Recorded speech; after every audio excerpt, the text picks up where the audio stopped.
파리 생제르맹 미드필더 이강인이 선발 출전에 맹활약했습니다. PSG는 10일 프랑스 파리 파르크 대 프랭스에서 열린 랭스와의 리그앙 25라운드 맞대결 경기에서 2대2 무승부를 거뒀습니다. PSG는 이날 경기 무승부로 2위 브레스트와의 격차를 10점 차로 유지했습니다. 랭스는 리그 9위에서 순위를 끌어올리지 못했습니다. 홈팀 PSG는 4-3-3 포메이션으로 나섰습니다. 브래들리 바르콜라, 곤살로 하무스, 이강인이 최전방을 구성하고 중원은 카를로스 솔레르, 워렌 자이르 에메리, 마누엘 우가르테가 나섰다. 포백은 리카 에르난데스, 루카스 베랄두, 다닐로 페레이라, 아슈라프 하키미가 구성했다. 골문은 케일러 나바스가 지켰습니다. 원정팀 랭스도 4-3-3 포메이션으로 맞섰습니다. 스리톱은 모하메드 다라미, 우마르 디아키테, 이토 주냐가 나섰다. 중원은 마르샬 무네트시, 테디 퇴마, 발렌틴 에도아가 호흡을 맞췄습니다. 수비진은 티볼트 대 스메트, 유니스 압데라미드, 엠마누엘 아그바도, 토마스 포케트가 자리했습니다. 골키퍼 장갑은 예반 디우프가 꼈습니다. 루이스 엘리케 PSG 감독은 이날 경기 충격적인 결단을 내렸는데요. 킬리안 음바페를 선발해서 제외하고 이강인과 하무스, 바르콜라 등 팀의 유망한 자원들로 공격진을 꾸리는 선택을 했습니다. 반면 이강인은 3경기 만에 선발로 돌아왔습니다.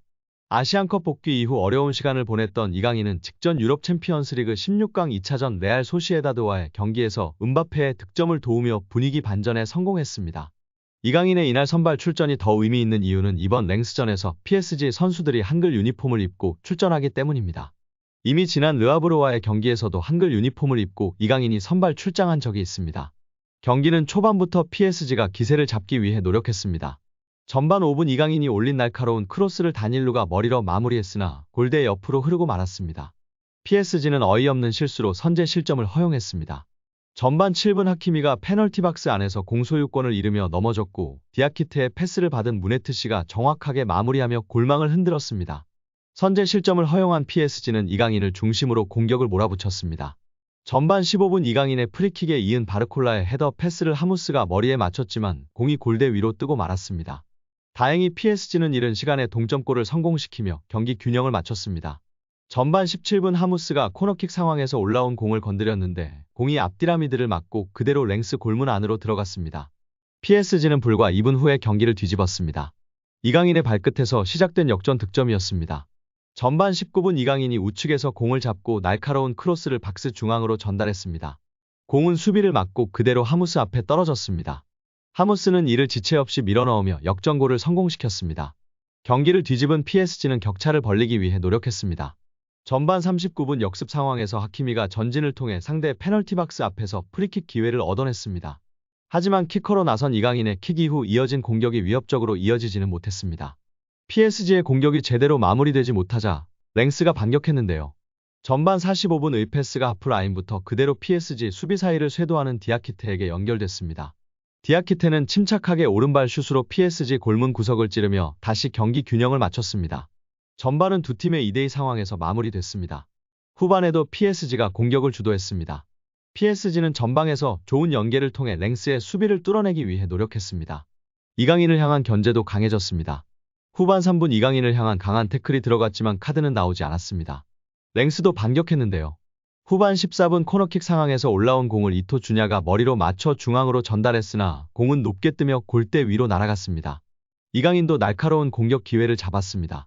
후반 18분 페널티 박스 우측에서 직접 돌파에 성공한 이강인은 왼발이 아닌 오른발로 강력한 슈팅을 시도했는데 아쉽게 골키퍼 정면으로 향하며 막히고 말았습니다. 이강인은 음바페의 투입과 함께 자리를 바꿨습니다. 공격진에 자리했던 이강인은 후반 28분 음바페와 우스만 덴벨레가 투입되자 미드필더로 자리를 옮겨 활약하기 시작했습니다. 음바페의 슈팅도 골문을 외면했는데요. 후반 39분 음바페는 페널티 박스 좌측에서 공을 받아 망설임 없이 골문 구석을 찌르는 슈팅을 시도했으나 높게 뜨고 말았습니다. 후반 45분에도 덴벨레가 역습을 주도해 페널티 박스 우측을 돌파했고 이후 컷백 패스로 음바페에게 내줬다. 하지만 음바페의 슈팅은 골키퍼 정면으로 향했습니다. 두 팀은 후반 추가 시간까지 득점을 추가하지 못했고 결국 경기는 2대2 무승부로 마무리됐습니다. 이강인은 이날 경기 소화하며 유효 슈팅 2회, 기회 창출 2회, 드리블 성공 2회, 공 소유권 회복 5회 등 전방에서 맹활약했습니다. 축구 통계 매체 풋몹은 이강인에게 평점 7.6점을 부여했는데 이는 득점을 기록한 하무스의 7.5점보다 높은 팀 내 최고점 평가였습니다. 소파스코어에서는 하무스가 7.6점으로 1위였고 이강인이 7.4점으로 2위였습니다. 경기가 끝난 후 현지 팬들은 이제 나바스와 작별할 때야. 이게 프랑스 챔피언십 수준인데 PSG는 걸어서 경기에서 이기고 싶지 않은 플레이를 하고도 결국 우승을 차지한다. 라며 불만족스러움을 여실히 나타냈습니다.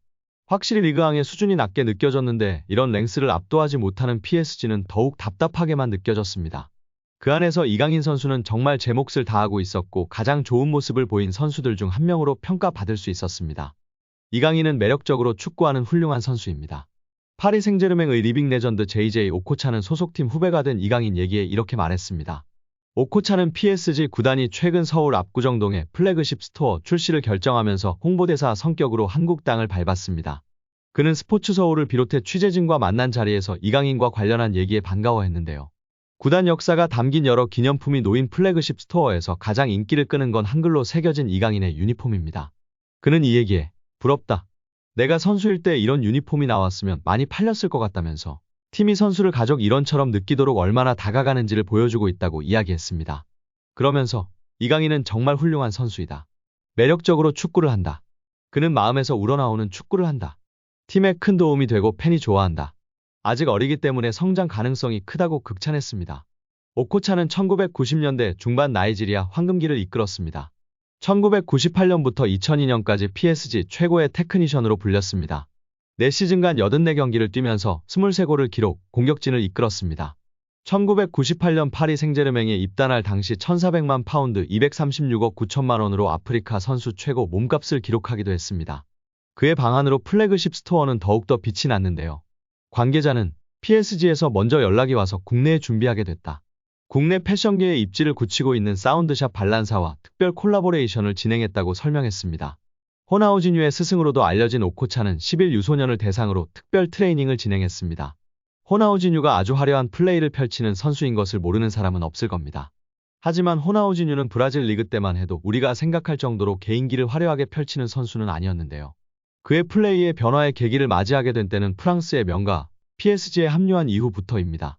첫 훈련 세션에 들어간 호나우지뉴는 나이지리아의 흑보석 오코차의 플레이를 보고 푹 빠지게 됩니다. 호나우지뉴는 언론 인터뷰를 통해 밝혔었는데요. 오코차가 앞라인 부근부터 다양한 개인기를 펼쳐 4명을 제치는 모습을 보는 순간 나는 그의 플레이에 매료될 수밖에 없었다. 오코차는 본능이 아닌 계산된 개인기를 펼쳤다라며 선배를 치켜세웠습니다.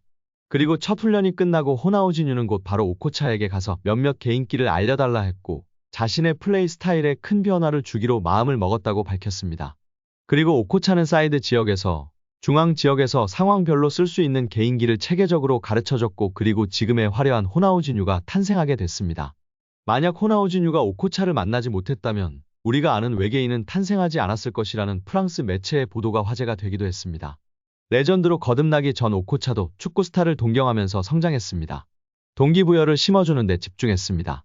그는 어린 선수에게 영감과 동기부여를 주려고 했다.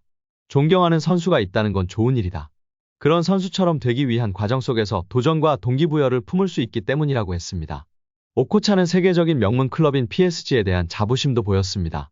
그는 PSG는 팀에 대한 소속감 그 이상의 가치를 만들어낸다. 난 오래전에 은퇴했지만 여전히 PSG 일원으로 있다. PSG는 선수의 현재와 미래를 위해 끊임없이 노력한다. 이런 게 팀의 전형적인 모습이라고 생각한다고 힘줘 말했습니다. 또 한국 방문은 처음인데 큰 환대와 열정을 보여줘 감사하다면서 다음엔 혼자 놀러와서 더 많은 것을 보고 싶다고 웃었습니다.